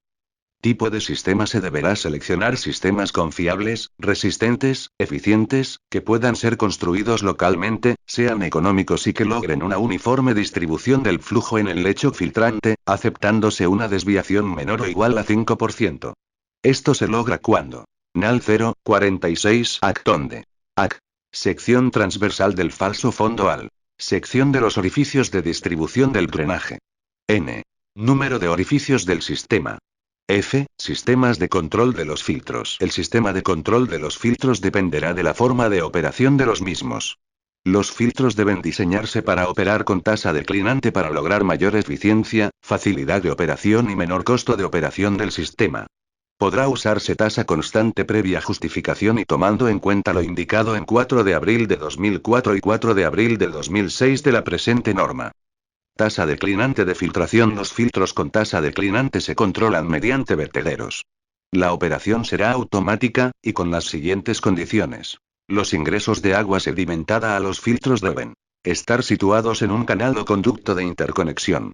Tener secciones iguales. Estar ubicados por debajo del nivel mínimo de operación. Carga hidráulica disponible en la instalación. La carga hidráulica se considerará por encima del nivel del vertedero de salida de la batería de filtros. La carga hidráulica se calculará de tal manera que al iniciar la carrera un filtro recién lavado, la tasa de filtración no exceda de 1,5 veces la tasa promedio de diseño. Esta carga decrece al incrementarse el número de filtros de la batería. Puede variar de 0,50 m para 4 filtros a 0,20 m para 8. Deberá presentarse el cálculo de esta carga, pudiendo utilizar programas de cómputo disponibles. Deberá considerarse un aliviadero regulable en el canal de distribución de agua sedimentada para limitar la carga hidráulica. El proyectista deberá incluir en el instructivo de arranque los procedimientos para la instalación de la tasa declinante durante la operación inicial. Medidor de pérdida de carga. En cada unidad deberá colocarse un medidor de pérdida de carga, el que podrá consistir de un piezómetro en decímetros. Se recomienda tener alarma visual o acústica cuando la pérdida exceda de un máximo preestablecido. Los filtros de tasa declinante no requieren medidor de pérdida de carga, esto se puede determinar visualmente y su límite máximo debe estar limitado por un aliviadero regulable en el canal de distribución de agua sedimentada. Los filtros de tasa constante requieren un medidor de pérdida de carga en cada una de las unidades. Válvulas. Las válvulas o compuertas requeridas para cada unidad filtrante serán las que correspondan al diseño adoptado. Las válvulas de accionamiento frecuente deberán ser tipo mariposa, sobre todo cuando la operación es manual. Operación. El accionamiento de las válvulas o compuertas podrá ser manual, neumático o hidráulico, o una combinación de estos medios, dependiendo del tamaño de las instalaciones y de los recursos disponibles para la operación y mantenimiento. Para todos los casos de accionamiento se deberá contar con la alternativa de operación manual. Dispositivo de seguridad. En caso de accionamiento no manual, se deberá contar con dispositivos de seguridad para evitar cualquier maniobra inadecuada en el manejo de los filtros. Velocidades. Las velocidades máximas en las válvulas o compuertas deberán ser: agua decantada, afluente. 1,0 m/s agua filtrada, efluente. 1,8 m/s agua de lavado. 1,5 m/s. 5.12 Desinfección. 5 de diciembre de 2001. Alcance. Establece las condiciones de aplicación del cloro como agente desinfectante para el agua, su dosificación y extracción de los cilindros. 5 de diciembre de 2002. Requisitos. 5.12.2.1 Demanda de cloro. Deberá determinarse por los ensayos correspondientes. 5.12.2.2 Cloro residual. El efluente de la planta deberá tener por lo menos 1 ppm de cloro residual o el necesario para que en el punto más alejado de la red exista no menos de 0,2 ppm. En las localidades en las que exista endemicidad de enfermedades diarreicas como el cólera, el residual en los puntos más alejados deberá ser de 0,5 ppm. 5.12.2.3 Tiempo de contacto. Se aceptará como mínimo entre 5 a 10 minutos. Siendo deseable un tiempo total de contacto de 30 minutos. 5.12.2.4 Cloradores. En todos los casos se considerará un mínimo de 2 unidades para que estén en posibilidad de operar bajo condiciones extremas de dosificación. De alimentación directa. La presión máxima en el punto de aplicación no debe exceder de 1,0 kg/cm 2, 15 lbs/pool 2. Su operación es poco confiable y solo deberá considerarse cuando no se disponga de energía eléctrica o línea de agua a presión. De aplicación en solución al vacío. El agua de dilución debe aplicarse a una presión suficiente para vencer las pérdidas de carga de la tubería, pérdida de carga en el inyector y la contrapresión en el punto de aplicación. La concentración de la solución de cloro no será mayor de 3500 mg/L de cloro. 5.12.2.5 Extracción de cloro en cilindros. La extracción máxima de cloro para cilindros de 68 kg y 1000 kg es de 16 kg/día y 180 kg/día, respectivamente. 5.12.2.6 Compuestos de cloro. A. Hipocloritos. Se podrán utilizar como desinfectante los compuestos de cloro tales como el hipoclorito de calcio y el hipoclorito de sodio. B. Hipocloradores. Estos productos siempre se aplicarán en solución. Se utilizará preferentemente dosificadores de orificio de carga constante, para que estén en posibilidad de operar bajo condiciones extremas de dosificación. 5.12.2.7 Requerimientos de instalación. A. Tuberías que conducen gas cloro. Pueden utilizarse tuberías de acero, cobre o materiales plásticos resistentes a la acción química del cloro gas seco. B. Tuberías de conducción de soluciones cloradas. Se utilizará tuberías resistentes a la acción corrosiva del cloro gas húmedo o soluciones de hipoclorito. Esta recomendación incluye a los accesorios, válvulas y difusores que se encuentran en esta línea. Pueden ser de PVC, teflón u otro material recomendado por el Instituto del Cloro. 5, 12, 2, 8. Manipulación y almacenamiento de cloro gas y compuestos de cloro. A. Manipulación. Los cilindros de hasta 68 kilogramos deben moverse con un carrito de mano bien balanceado y una cadena protectora de seguridad tanto para cilindros llenos como vacíos. Los cilindros de 1 tonelada deben manipularse con grúa de por lo menos 2 toneladas de capacidad. Este sistema debe permitir la transferencia del cilindro desde la plataforma del vehículo de transporte hasta la zona de almacenamiento y de utilización. B. Almacenamiento. El tiempo de almacenamiento será el necesario para cubrir el lapso desde que se efectúa el pedido hasta que los cilindros llegan al almacén. Los cilindros de 68 kilogramos deben almacenarse y operarse en posición vertical, excepto los de 1 tonelada de capacidad. El nivel de ingreso al almacén debe coincidir con el nivel de la plataforma del vehículo de transporte de cilindros y el ambiente debe estar ventilado y protegido de los rayos solares. El sistema de ventilación debe estar ubicado en la parte baja de los muros. Puede considerarse para este efecto muros de ladrillo hueco o mallas de alambre. Si no hay una buena ventilación natural, hay que considerar el uso de medios mecánicos de extracción del aire. También deberá utilizarse esta solución en casos existan instalaciones cercanas que puedan ser afectadas. 5, 12, 2, 9. Toda estación de cloración debe contar con una balanza para el control del cloro existente en los cilindros. 5, 12, 2, 10. Seguridad. A. Toda estación de cloración deberá contar con equipos de seguridad personal para fugas de cloro gas. Estos podrán ser máscaras antigas o sistemas de aire comprimido. B. Los equipos de protección deberán estar ubicados fuera de la caseta de cloración, pero muy cercanos a ella. 5, 13. Controles de planta. Establece los controles mínimos que deben considerarse para la operación de una planta de tratamiento. 5, 13, 1. Medición. Se recomienda preferentemente sistemas de conducto abierto del tipo vertedero o canaletas Parsall, teniendo en cuenta la confiabilidad operacional de estos dispositivos. El uso de instrumental de medición más complejo deberá sustentarse teniendo en cuenta los recursos disponibles localmente. En los filtros se deberán tener en cuenta piezómetros para la medición de pérdida de carga y controles hidráulicos para los niveles del filtro.